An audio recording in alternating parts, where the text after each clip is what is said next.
Welcome back to Killer Stories. I'm your host, Bobbie Holmes. I told you guys I'd be back in full force this week. I'm covering convicted murderer Jodi Arias. She is the definition of crazy ex-girlfriend. As usual, I'm going to start with her background. Jodi was born July 9th, 1980 in Salinas, California. Her parents were Sandra and William Arias. Jodi was the oldest of 4 children, and the only thing I could dig up about her childhood was a CNN interview with a woman who babysat Jodi and her siblings when they were young. The word she used to describe Jodi was aggressive. She said she couldn't take her eye off the kids or Jodi would harm her younger brother in some way. She remembered once that Jodi actually hit him over the head with a wooden baseball bat. But Jodi says that her parents were the abusive ones in their household, regularly spanking her and her siblings with a wooden spoon or whipped with a belt. I'm not agreeing with that type of punishment, but I don't think it was uncommon practice in that time period. I mean, I can remember when the wooden paddle was used as punishment in school by the principal, and Jodi is 7 years older than me. But if this was a regular occurrence like she claimed, that definitely is abusive. She was a moody teenager, which isn't surprising. I think that's a rite of passage for teens. But her father described her mood as extreme highs and lows. Later in life, way too late unfortunately, Jodi was diagnosed with borderline personality disorder. This is something I've talked about in a few of my previous episodes. The symptoms of BPD are emotional instability, feelings of worthlessness, insecurity, impulsiveness, and impaired social relationships. It's best treated with psychotherapy. But Jodi never saw a doctor about her extreme mood swings, allowing them to become more severe over time. When she was 17 years old, she was skipping school most days. Her parents were contacted by the school about her absence, and William was furious. He grounded her. Jodi was pissed about being grounded and left home to live with her boyfriend at the time, Bobbie Holmes. He was a few years older and living in an apartment with a roommate. Jodi and Bobbie's relationship was rocky. They would frequently break up and then get back together. During one of their breaks, Jodi hooked up with Bobbie's roommate, Matt McCarthy. I can hear Ross Geller now. We were on a break. If you don't get the reference, we can't be friends. Yes, I'm the corniest person on this planet. I can't help myself. This relationship was short-lived. Matt ended up cheating on her, leaving her feeling insecure and unwanted. After this betrayal, Jodi moved to Bake Sur, California, where she got a job working as a waitress. She started to have feelings for her manager, who was 20 years her senior. 42-year-old Daryl Brewer was recently divorced.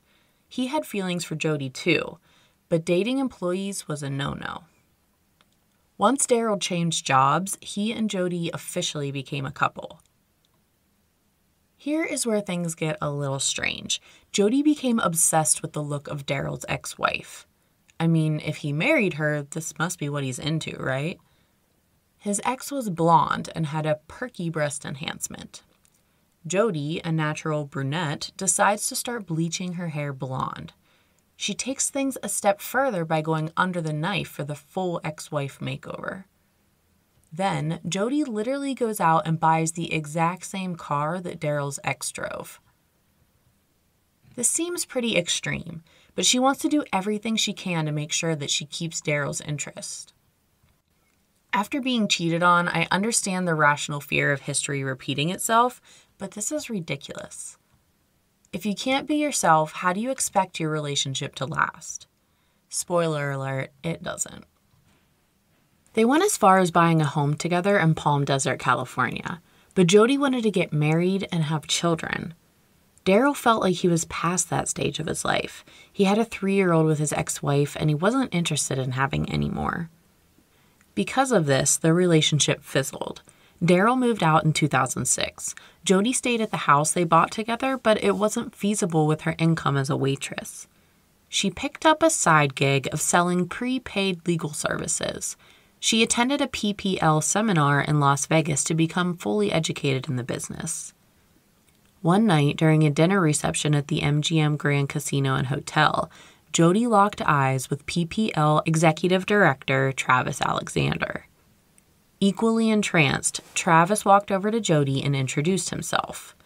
The two hit it off and spent every spare second of the seminar in each other's company. Before I continue with Jodi and Travis's relationship, let me give you a little background on Travis Alexander. He grew up with a mother who was addicted to methamphetamine. They lived in a small home infested with rats and roaches. She frequently left all 7 children alone at home, where Travis would take charge and look after his siblings. It was more than just neglect. Travis's mother often physically abused her children. They never had money for food because the little money she did make went straight to meth. The only time he felt comfort was with his paternal grandparents. When he was just 10 years old, he moved in with them. His grandparents, Norma and Jim, were members of the Church of Jesus Christ of Latter-day Saints. Once he moved in with them, Travis started attending church and eventually became baptized. After high school graduation, it's common for members of the LDS Church to go on a mission. They're randomly assigned a location to help teach the Book of Mormon. Travis served his mission for 2 years in Denver, Colorado.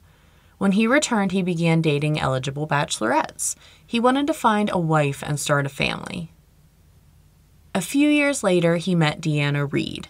She was also a member of the LDS Church and shared his religious beliefs. She seemed like the perfect life partner for Travis. But shortly after starting their relationship, Deanna went on her own LDS mission to Costa Rica. They did resume their relationship when she returned back to Mesa, Arizona 18 months later. Travis moved to Mesa to be closer to her. Their relationship progressed in a way that is disapproved of by the church. They began having premarital sex. Premarital sex is seen as a serious sin because it's an abuse of the power to create life. The Church of Jesus Christ of Latter-day Saints lists premarital sex as the 3rd most serious sin, 1st and 2nd being murder and adultery. Sex is meant only for a wedded man and a woman. Because the couple was breaking the law of chastity, Travis felt the relationship was tainted. Not only that, but Deanna was ready for a family now. Travis thought he was, but he wasn't. They ended their relationship, leaving Travis a single man when he met Jodi Arias at the PPL seminar in Las Vegas. The two enjoyed their time together at the seminar, and they had exchanged phone numbers. But their time together didn't end in Las Vegas. They talked every day on the phone and met up the following weekend. Travis had friends in California and had already planned on visiting. He invited Jodi to come stay with them. She had her own bedroom to stay in, the law of chastity and all. But according to Jodi, that night Travis snuck into her bedroom. He kissed her and then pulled down her pajama pants and went down on her. Afterwards, Jodi reciprocated. These events did not happen according to Travis's friend Sky. It was her home they were staying at that night, and Travis told her they only kissed. So do we believe Jodi or what Travis reported to Sky? The very next week they met again, and Travis gave Jodi a copy of the Book of Mormon. He wanted her to convert.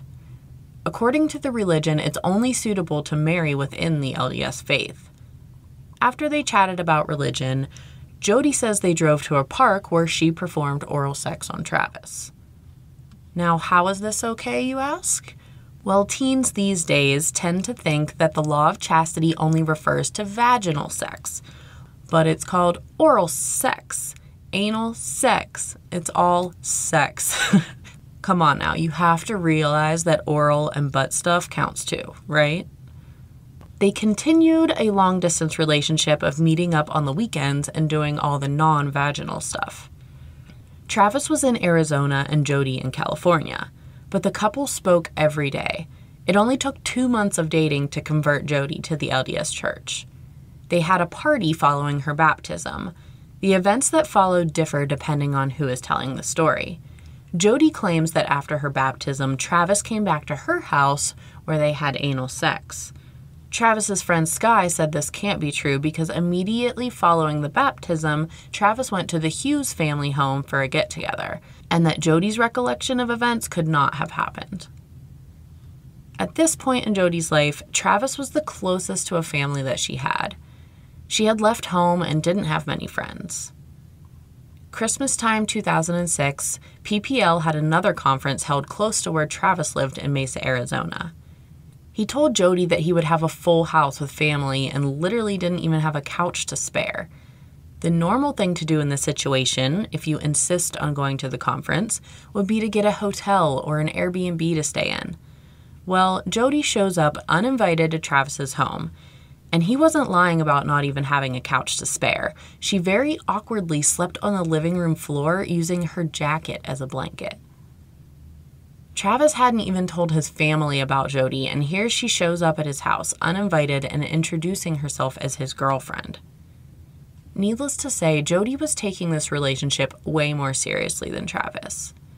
He did really like her. He thought she was great, and even though she converted to the LDS church, she just wasn't what he was looking for in a wife. When it was just Travis and Jodi, Travis was affectionate, holding her hand, giving her attention. When he was around family, friends, or coworkers, he was distant. Jodi recognized the difference in Travis and wrote about it in her journal. She was overly jealous of any female that Travis interacted with. A few months later, they attended another PPL seminar together. During one of the evening meet and greets, some of the PPL employees got a bit tipsy. Travis's female friend, Chancey, stumbled as she walked by, and Travis reached out to catch her and helped her back to her feet. Jodi became enraged with jealousy. Not wanting anyone to see her tear-filled eyes, she hid in the bathroom and cried. The next day, Jodi followed Chancey into the women's bathroom. She cornered her and stuck her finger in Chancey's face, telling her that she and Travis were a couple and to keep her distance. Chancey was confused by Jodi's actions and honestly creeped out by the fact that she had her cornered. Luckily, one of Chancey's friends came into the bathroom looking for her, and she was able to get out of this awkward situation. Jodi and Travis continued their long-distance relationship. While visiting Travis in Arizona, Jodi went through his phone while he was in the shower. She saw text messages to other girls. Nothing damning, but it didn't need to be to piss Jodi off. Then she heard through the grapevine that Travis was planning on breaking up with her. She couldn't have that. As much as she loved him and wanted to be with him, she had to have the upper hand. So she beat him to the punch. Before Travis could get the courage to break things off, she told him they should end things. He was relieved. They agreed to stay friends and continued to talk every single day. In case you don't know, that's not how you break up. Jodi suggested that they could still be friends with benefits. Travis took full advantage of this. He could have his cake and eat it too. He continued his search for his perfect, righteous girl for marriage while he had his booty call as needed. Jodi decided to move to Mesa, Arizona, just 4 miles from Travis. Yeah, let's break up, then I'll just move down the street. Travis did not want this. However, he couldn't say no to Jodi. She would basically throw herself at him. Travis was dating a sweet young LDS girl named Lisa. She was strict with following the law of chastity, not even butt stuff. While he dated Lisa, Travis was having sex, full-on vaginal sex with Jodi, multiple times a week. He was disgusted at himself, but he just couldn't resist. Jodi would stalk Travis's home. When he wasn't there, she would crawl in through the doggy door and spend time inside, looking through his things. She found his journal and tore out pages where he wrote about their relationship. One day, a friend of Travis's came by to let out his dog to pee. He was shocked to find Jodi in the kitchen baking cookies. Travis had no idea that she was there. I told you, definition of crazy ex-girlfriend. One night, Lisa was at Travis's house. They were lying together watching a movie when he heard a noise downstairs. Travis went down to investigate, and there stood Jodi. She admitted that she broke in because she saw them cuddling and was jealous. Who knows what she was planning to do? He was furious with her and asked her to leave. The next day, Lisa received an anonymous email. It stated that she should be ashamed of herself for sleeping in the same bed with a man before marriage. If she even slept under the same roof as him again, it would be giving the appearance of evil and shameful in the eyes of God. Not long after this incident, Travis's tires were slashed in the middle of the night. I would think he has to know that Jodi is behind the email and the tire slashing. But he is still conversing with her, and he tells her about the tires. Jodi comes to the rescue and drives him to the repair shop. Afterward, Jodi drove behind Travis as they left the shop. Travis took the turn to head towards Lisa's house. That same night, his tires were slashed a second time. A friend of Travis's spilled the beans to Lisa that he was having sex with Jodi, and she ended things with him. Jodi assumed that Travis would come back to her now that he was free from Lisa, but instead, he started dating other women. She was frustrated and ended up moving back to California to live with her grandparents. Travis was happy to have her leave, but it wasn't long before his sexual urges kicked in. He reached out requesting nudes. The two continued a sexting relationship from a distance. One of Travis's messages to her said, quote, "There's not a day where I haven't dreamt about driving my shaft long and hard into you. You are the ultimate slut in bed. You'll rejoice in being a whore whose sole purpose in life is to please me any way I desire," unquote. Excuse me? That started off nice, but calling her a whore whose sole purpose is to please him? What the hell? But that didn't deter Jodi. They often had phone sex, and at least one occasion, Jodi recorded it without Travis's knowledge. Never know when that will come in handy for blackmail. Meanwhile, Travis started dating a nice LDS girl named Mimi. They hadn't been dating long when Travis invited her to join him on an upcoming PPL trip to Cancun, Mexico. Who wouldn't turn down a free trip to Cancun? Mimi agreed, and Travis purchased their airfare. But their relationship didn't really go anywhere. Mimi told Travis that she just wanted to be friends, and if he wanted to take someone else to Cancun, she would understand. But he didn't have anyone else in mind, and the airfare was already purchased. They would just go and have a fun time as friends. Jodi continued her stalking of Travis, but instead of physically peeking inside his windows, she was in California hacking into his Facebook account. She found out that Travis was taking a girl named Mimi Hall to Cancun for the PPL trip. She was fuming. Jodi flipped out on Travis. They had a huge fight where he told her, quote, "You're the worst thing that's ever happened to me, and stay out of my life forever," unquote. It's thought that maybe she did try to blackmail Travis with the recording. After this blowout fight between Jodi and Travis, she plans a solo road trip to visit a friend in Utah, but she had a secret pit stop to make along the way. Before she left, she borrowed a couple of 5-gallon gas cans from her ex, Daryl Brewer.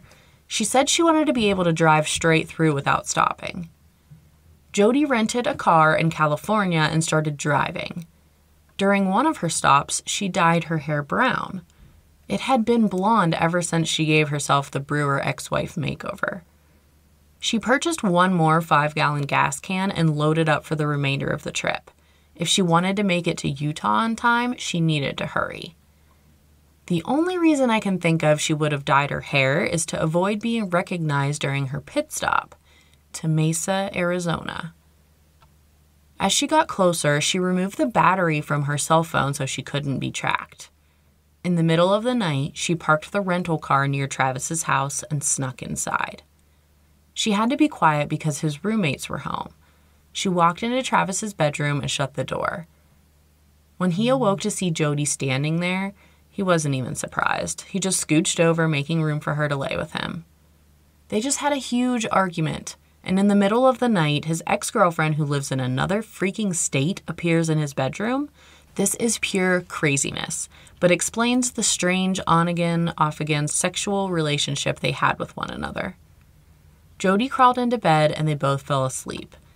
The next day, June 4th, 2008, Jodi reached over to the nightstand grabbing Travis's digital camera. She convinced him to take photos of her in sexual poses. After turning the lens and taking a few nudes of Travis, Jodi pounced on him and the two had sex. Afterwards, Travis jumped in the shower. He must have had the master bedroom in the house with his own attached bathroom. Travis's roommates had already left for the day, leaving them all alone. He didn't have anything going on until a conference call scheduled later that evening. While Travis was in the shower, Jodi walked downstairs to the kitchen where she grabbed a knife and concealed it in her pants. She went back upstairs and grabbed the digital camera again. She started taking pictures of naked Travis through the shower door. Then she opened the door to get clearer photos. She set it on a repeat 2-second timer and asked Travis to strike a pose. Then she grabbed the knife from her waistband and stabbed him in the chest. Travis was badly injured. To catch his footing, he stepped out of the shower and leaned over the sink, where she stabbed him repeatedly in the back, puncturing his lungs. Then she cut his throat from ear to ear, slicing right through his trachea. Travis was dead, but just to be sure, Jodi then shoots him in the head. Jodi drags Travis back into the shower. She gathers his sheets and comforter from the bed and walks it down to the laundry room, locking his bedroom door behind her. She deleted all the photos that were taken on Travis's digital camera, erasing evidence of her crime. Then she threw the camera and some bleach into the washing machine, assuming that would render it damaged and useless. She cleaned herself up and continues her journey to Utah as if nothing ever happened. When she popped her battery back into the phone, she had several messages from her friend who was expecting her. Jodi explained that she got lost and pulled over on the side of the road to sleep. The Cancun trip was fast approaching. Mimi hadn't heard from Travis in days. He wasn't responding to her calls or texts. She decided to drive over to his house and talk to him in person. When she arrived, his roommate said that Travis must have been out of town. They hadn't seen him in a few days. He traveled a lot and they didn't know his schedule. Finding it strange that no one had heard from him, they found a key to his bedroom and discovered a bloody crime scene. There was most definitely a foul odor coming from Travis's room, but his roommates thought it was just normal stinky man stuff, like dirty socks or food that was accidentally left out. They now realize that they have been living for 5 days with their deceased roommate. 911 was called, and everyone who knew Travis dropped the name Jodi Arias. The weird part is, police didn't even need to search for her. Jodi called the Mesa Police Department demanding answers of what happened to Travis. She was called in for questioning and denied ever being at his home. But she had cut herself with the knife, and there was a smeared handprint found with a mixture of Travis and Jodi's blood. Then she changed her story to say that the home was broken into. The burglars murdered Travis and had tried to kill her as well. This is a BS story if I ever heard one. If this really happened, why would you just leave dead Travis and drive off without calling the police to report a burglary and a murder? Then she's like, okay, you got me. I did kill Travis, but it was self-defense. He was abusing me. Jodi claimed that when Travis found out she was driving to Utah, he somehow forced her to come to Mesa for a booty call. He tied her to a bedpost with ropes, cutting the ends with a kitchen knife. Afterwards, when Travis was in the shower, Jodi was taking pictures of him with the digital camera when she dropped it on the tile floor. She claims that Travis was so angry that she dropped his new camera that he came after her with a knife. Jodi ran to his closet where Travis kept a gun and pointed it at him. She said she hadn't planned to shoot, but it went off accidentally, hitting Travis, but he was still alive and coming after her. She said he was going to kill her, so she got the knife and stabbed him in self-defense. Now, to poke holes all through this ridiculous story, the last words from Travis were, "Stay out of my life forever." But Jodi claimed he forced her to drive over 10 hours out of her way. There are no phone calls or texts from him that would support this. A non-serrated butcher's knife is a very strange choice to cut rope with. And where is this said rope? Travis didn't own a gun. The coroner said that the shot to Travis's head would have killed him immediately and happened after the stabbing, more than likely post-mortem. Therefore, the investigators didn't buy her story for a second. The photos taken on the digital camera were recovered. showing a timeline of events. Sexy time photos, next Travis in the shower, then pictures every 2 seconds of a stabbed and bleeding Travis Alexander. The gun that was used to shoot Travis was the same weapon that was quote-unquote stolen from Jodi's grandparents. She had staged a robbery and took the gun for herself. Premeditated murder. The prosecutor was going for the death penalty. She stuck to her story of self-defense. But stabs in the back don't seem like self-defense, and neither does a post-mortem shot to the head. The total number of stab wounds was between 27 and 29. This is overkill, an emotionally charged, cold-blooded murder. May 8, 2013, Jodi Arias was found guilty of first-degree murder. After this conviction, there are further phases of the trial to see if Jodi is eligible for the death penalty. The jury only deliberated for 3 hours and decided that her crime was considered cruel, heinous, or depraved, and she was indeed eligible for the death penalty. Her final sentencing was life in prison without the possibility of parole. In 2018, her attorneys filed an appeal to have her conviction overturned, claiming that media attention to the case played a role in the conviction. But in 2020, the court stated that her conviction was because of the overwhelming evidence of her guilt, nothing to do with media coverage. And so Jodi Arias will stay at the Arizona Department of Corrections for the rest of her natural life. Stay tuned to the end of this episode for a look into a new true crime podcast called The Path Went Chilly. It features host Robin Warder from The Trail Went Cold, as well as co-host Dr. Jules from Riddle Me That and Dr. Ashley Wellman. If you're enjoying killer stories, please share the word with your true crime-loving friends.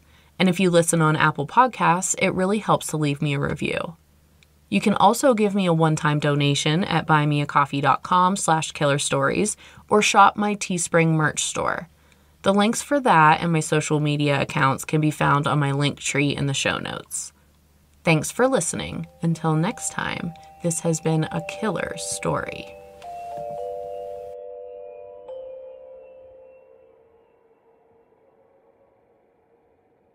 Hi, I'm Robin Warder from The Trail Went Cold. If you are unfamiliar with my other podcast, I often cover stories from the television show Unsolved Mysteries. For the past 5 years, you've heard me talk about these cases on my own, but now's your chance to hear me have in-depth discussions about them with other people.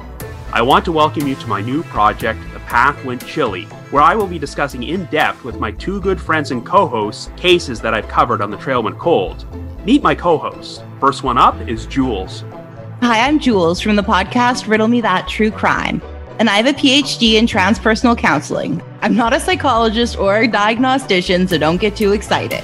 But I can't wait to analyze these cases with these 2 amazing humans.